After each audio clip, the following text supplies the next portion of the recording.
स्वागत है आप सभी का संडे की शाम बंधुओं के नाम के एक नए एपिसोड में। हर संडे हम आपके कुछ इंटरेस्टिंग सवालों के जवाब देते हैं और साथ ही साथ वीडियो के अंत में कुछ सुपर डील्स के बारे में बताते हैं। आगे बढ़ने के पहले जो लोग नए हैं नीचे दिया हुआ लाल सब्सक्राइब का बटन दबा दीजिए और अपने बंधु के साथ जुड़ जाइए और रेगुलर वीडियो अपडेट्स के लिए बेल आइकन जरूर दबाइए। दोस्तों मैं हूं मनु, आपका शॉपिंग बंधु। लगे हाथ शुरू करते हैं।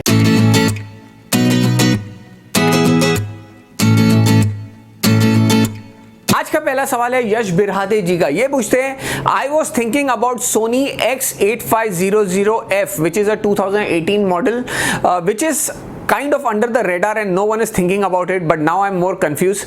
Should I buy X8500F या उसके बदले कोई और सोनी का टीवी लेना चाहिए? Please suggest. तो यश जी बहुत ही बढ़िया सवाल है। X8500F जो 2018 का मॉडल था, one of the best TV था 2018 में। 2019 के मॉडल से भी अगर मैं उस मॉडल को कंपेयर करूं तो वो टीवी बहुत बढ़िया थी। उसमें दो तीन चीज़ें बहुत खास थी। सबसे पहली चीज़ जो उसकी खास थी, उसमें 100 हर्ट्ज रिफ्रेश रेट था, नेटिव रिफ्रेश रेट 100 हर्ट्ज का था। ये वो बहुत बढ़िया था। हालांकि उसमें VA पैनल था, उसके व्यूइंग एंगल्स भी काफ़ी अच्छे थे। तो ये दो फीचर्स मुझे उस टीवी के बहुत अच्छे लगते थे। लेकिन अगर आप उसे कंपेयर करें कि यार मैं वो टीवी लूँ या फिर 2020 के मॉडल्स लूँ, तो यहाँ पर मैं आपको रेकमेंड करूँगा कि अभी के टाइम में 2020 में आप 2020 का कोई मॉडल लीजिए, ना कि 2018 का X8500F। हालांकि वो मॉडल बहुत बढ़िया है। 2019 से सोनी ने अपनी डिस्प्ले पैनल्स चेंज कर लिए। पहले VA पैनल्स यूज़ करते थे, अभी IPS पैनल्स यूज़ करते हैं। और साथ ही साथ और भी कुछ एडवांसमेंट्स हुए हैं डिस्प्ले टेक्नोलॉजी में। पिक्चर प्रोसेसर डाल दिया है, साथ ही साथ आपको एलेक्सा, एप्पल एयरप्ले 2 का सपोर्ट मिल जाता है, पोर्ट्स बढ़ गए हैं। तो काफ़ी कुछ एडिशनल चीज़ें आपको 2020 के मॉडल्स में मिल रहे हैं।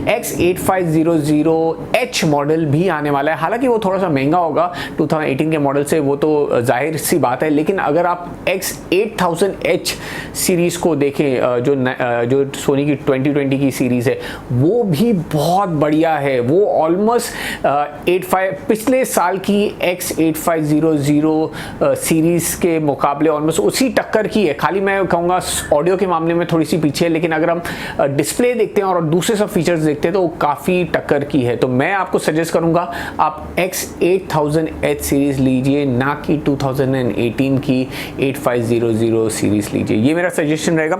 इसके बाद अगला सवाल है प्रकाश जी का। प्रकाश जी पूछते हैं कि LG का SM9000 लूं या फिर सोनी X8000H। देखिए ये दोनों में काफ़ी फ़र्क है। अगर आप 55 इंच टीवी लेने का सोच रहे हैं तो जो LG का SM9000 है वो फुल एरे LED टीवी है, फुल एरे LED। और जो सोनी का X8000H है वो है direct LED TV. Full array LED TV में जो आपको डिमिंग फीचर होता है, फुल एरे डिमिंग फीचर, वो बहुत ही बढ़िया होता है। दोनों टीवीज़ IPS पैनल के साथ आते हैं, दोनों टीवीज़ में आपको बहुत ही बढ़िया व्यूइंग एंगल्स मिल रहे हैं। लेकिन फुल एरे की बात कुछ और होती है। अगर आपके लिए एंड्रॉयड ऑपरेटिंग सिस्टम इंपॉर्टेंट नहीं है तो मैं आपको रेकमेंड करूंगा कि आप LG SM9000 ही लीजिए।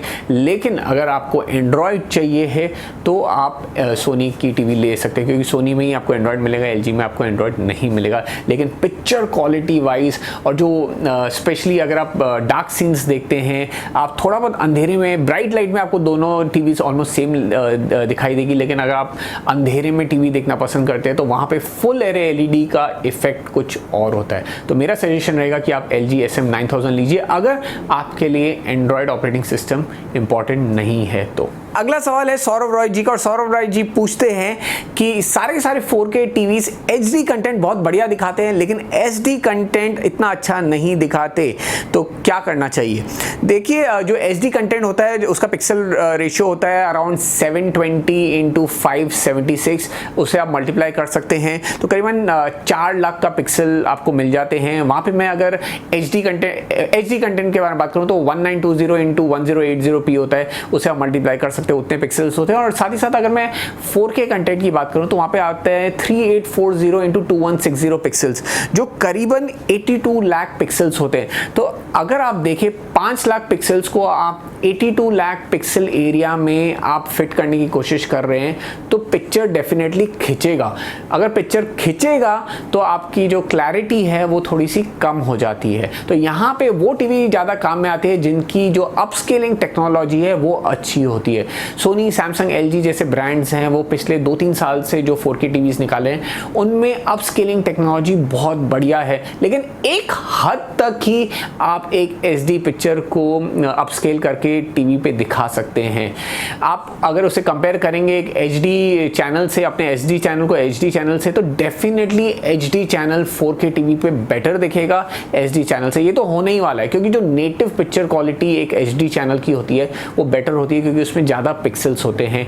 SD चैनल की पिक्चर क्वालिटी नेटिवली इतनी अच्छी नहीं होती और उसे आप 4K में अगर खींच रहे हैं तो डेफिनेटली पिक्चर क्वालिटी और भी ख़राब हो जाएगी। तो ये तो होना ही है, लेकिन अगर आपकी टीवी की अपस्केलिंग टेक्नोलॉजी अच्छी है तो एक हद तक आपकी पिक्चर क्वालिटी अच्छी दिखेगी। सोनी, सैमसंग, एलजी और अगर मैं बजट ब्रांड्स के बारे में बात करूँ तो वो की भी काफ़ी अच्छी है। वो वॉट अपस्केलिंग यूज़ करता है जो 1-2 साल से मैंने देखा है, काफ़ी बढ़िया अपस्केलिंग करता है। और भी काफ़ी ब्रांड्स हैं, मुझे सैनियो भी बहुत बढ़िया लगता है, उसकी भी अपस्केलिंग काफ़ी अच्छी है। तो और भी मुझे याद नहीं आ रहा, और भी काफ़ी ब्रांड्स हैं। वो और सैनियो मुझे एकदम ध्यान से आ गया क्योंकि मेरे सामने वो टीवीज़ पड़ी हुई हैं और उनकी अपस्केलिंग काफ़ी अच्छी है। तो आप ऐसी टीवी लीजिए जिसकी अपस्केलिंग अच्छी हो अगर आप सिर्फ HD चैनल्स देखने वाले हैं। अगला सवाल है विकास महात्रे जी का और बहुत ही बढ़िया सवाल है। यहाँ पे ये पूछते हैं क्या Xiaomi फ़ोन्स हमारे डेटा शेयर कर रहे हैं चाइना में? तो ये बहुत ही बढ़िया सवाल है। और कुछ दिन पहले फोर्ब्स जो मैगज़ीन है उसके एक सिक्योरिटी एनालिस्ट ने एक पोस्ट किया था कि उनके पास एक Xiaomi का फ़ोन है और वहाँ से उन्होंने ट्रैक किया कि सारा का सारा जो उनका ब्राउजिंग डेटा है वो सब एक चाइनीज़ सर्वर्स में जा रहा है। और ऑब्वियसली Xiaomi ने उसे रिबटल दिया है, कहा कि ऐसा कुछ भी नहीं है और जो भी डेटा जा रहा है वो इंक्रिप्टेड है और वो ट्रैक बैक नहीं कर सकते वो पर्टिकुलर यूज़र पे उस डेटा से। लेकिन जो हमारे सिक्योरिटी एनालिस्ट हैं उनने उस इंक्रिप्टेड डेटा को ईजिली डिक्रिप्ट कर दिया है और साथ ही साथ उनने ये भी बोला कि ईजिली वो ट्रैक बैक कर सकते हैं। Xiaomi ने ये भी कहा कि जो भी डेटा जा रहा है उसके लिए कंसेंट ले लिया था। जो कंसेंट होता है जब भी हम फ़ोन इंस्टॉल करते हैं या कुछ एप्लीकेशन इंस्टॉल करते हैं तो एक टर्म्स एंड कंडीशंस का एक पेज आता है जहाँ पे हम येस बोल देते हैं और अपना कंसेंट दे देते हैं। तो ऐसा कुछ कंसेंट में ये सब इंक्लूडेड है। देखिए काफ़ी कुछ एप्लीकेशंस होते हैं या ब्राउज़र्स होते हैं जहाँ पे डेटा जाता है सर्वर्स पे और वो डेटा यूज़ होता है उस एप्लीकेशन को इम्प्रूव करने के लिए, उस ब्राउज़र को इम्प्रूव करने के लिए, ना कि पर्टिकुलर यूज़र पे वापस आकर उसके हैबिट्स जाने कि भाई ये आदमी क्या सर्व कर रहा था, ये कितनी देर तक ये एप्लीकेशन यूज़ कर रहा था, इसे क्या पसंद है।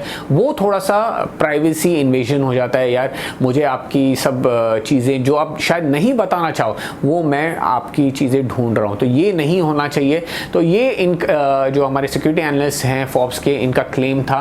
तो यहाँ पे दोस्तों मेरा कोई कमेंट नहीं होगा क्योंकि यहाँ पे मैं कोई सिक्योरिटी एनालिस्ट नहीं हूँ, लेकिन मैं आपको एक सजेशन दूंगा। आप स्टैंडर्ड चीज़ें यूज़ कीजिए। क्रोम एक स्टैंडर्ड ब्राउज़र है, हालांकि क्रोम भी कुछ डेटा बेचता है लेकिन वो डेटा ट्रैक बैक नहीं करता है पर्टिकुलर यूज़र पे और काफ़ी सालों से आया हुआ है। तो आप क्रोम जैसा ब्राउज़र यूज़ कीजिए। आईफोन में आप सफारी यूज़ कीजिए, काफ़ी स्टेबल और काफ़ी सेफ ब्राउज़र है, उसमें ये डेटा शेयरिंग का इतने इश्यूज़ नहीं है। कुछ दिन पहले एक और न्यूज़ आई थी कि एक यूसी ब्राउज़र था, यूसी ब्राउज़र जो चाइना का एक ब्राउज़र था, उसमें भी ऐसा कुछ हो रहा था। यूसी ब्राउज़र को प्ले स्टोर से हटा दिया गया इस रीज़न की वजह से। तो आप सेफ रहिए और ऐसी चीज़ें यूज़ कीजिए जो स्टैंडर्ड हो, जैसे कि क्रोम ब्राउज़र हो गया, सफारी ब्राउज़र हो गया, ना कि कोई फ़ोन का नेटिव ब्राउज़र यूज़ कीजिए जो ज़्यादा लोग यूज़ नहीं करें, जो सिर्फ वो फ़ोन वाले यूज़ करें। तो ऐसी सब चीज़ें आप नहीं यूज़ कीजिए, ये मेरा सजेशन रहेगा। बाकी Xiaomi शेयर कर रहा है नहीं कर रहा है इस पर जैसे कि मैंने कहा मैं कुछ कमेंट नहीं कर सकता क्योंकि मैं कोई सिक्योरिटी एनालिस्ट नहीं हूँ। लेकिन स्टे सेफ गाइज, आप स्टैंडर्ड चीज़ें यूज़ कीजिए, आप कभी भी प्रॉब्लम में नहीं फंसेंगे। अगला सवाल है विनोद गौड़ जी का। ये बोलते हैं 140 स्क्वायर फीट का लिविंग रूम है, 50 डिग्री सेल्सियस के लिए कौन सा एसी लूं, LG, डाइकन या फिर ब्लू स्टार?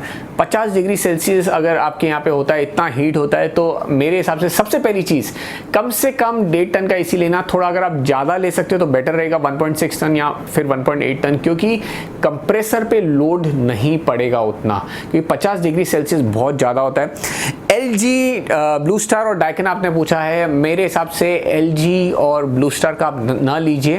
डाइकिन में एक 1.8 टन का एक एसी आता है जिसका मैं लिंक डाल दूंगा, वो जो बहुत बढ़िया एसी है, उसके रिव्यूज़ भी बहुत बढ़िया है, पर्सनली मैंने देखा हुआ है, आप वो डाल सकते हैं। और मैं आपको एक और रेकमेंड करूंगा, अगर आप मित्सुबिशी या फिर जनरल के एसी ले सकते हैं जो स्पेसिफिकली मिडिल ईस्ट के लिए बने हुए हैं, जहाँ पे हाई टेम्परेचर्स होते हैं, करीबन 48, 50, 52 डिग्री सेल्सियस, अगर आप वो ले सकते हैं तो वो बेटर रहेगा। लेकिन डेफिनेटली मैं नहीं जानता कि आपके वहाँ पे सर्विस कैसा होगा इनका, तो वो आप डिसीजन ले लीजिए। लेकिन इतने हाई टेम्परेचर्स के लिए मित्सुबिशी एंड जनरल बेटर रहेंगे। कौन से रेकमेंडेड एसीज हैं वो भी मैं डिस्क्रिप्शन में डाल दूंगा। 1.6 टन मित्सुबिशी हैवी ड्यूटी का बहुत बढ़िया रहेगा आपके लिए, 140 स्क्वायर फीट के लिए। ओ जनरल का भी एक 1.7 टन का एक एसी आता है, वो आप ले सकते हैं, वो भी मैं डिस्क्रिप्शन में डाल दूंगा। तो ये कुछ रेकमेंडेड एसीज है। अगर आप डाइकिन ही लेना चाहते हैं तो 1.8 टन का डाइकिन का बहुत बढ़िया है, 5 स्टार एसी है। डिस्क्रिप्शन में लिंक्स डाल दिए हैं, आप ज़रूर जाके चेकआउट कर लेना। दोस्तों, इसी के साथ हम सवाल जवाब के सिलसिले को ख़त्म करते हैं। अनफॉर्चुनेटली लॉकडाउन और एक्सटेंड हो गया है, तो मेरे पास आपके लिए कुछ सुपर डील्स नहीं है, लेकिन डिस्क्रिप्शन में मैंने अपने रेकमेंडेड प्रोडक्ट्स डाले हुए हैं। Television, watches, ACs, mobile phones, headphones, earphones, sound bar, सब डाले हुए हैं। ज़रूर जाके चेकआउट कीजिए, बहुत मेहनत लगती है इन सभी चीज़ों को ढूंढने में। फिर मिलेंगे अगले वीडियो में कुछ नए कंटेंट के साथ। अब चलता हूँ, जैसे कि मैं हमेशा कहता हूँ, स्टे हेल्दी, स्टे मोटिवेटेड। जय हिंद।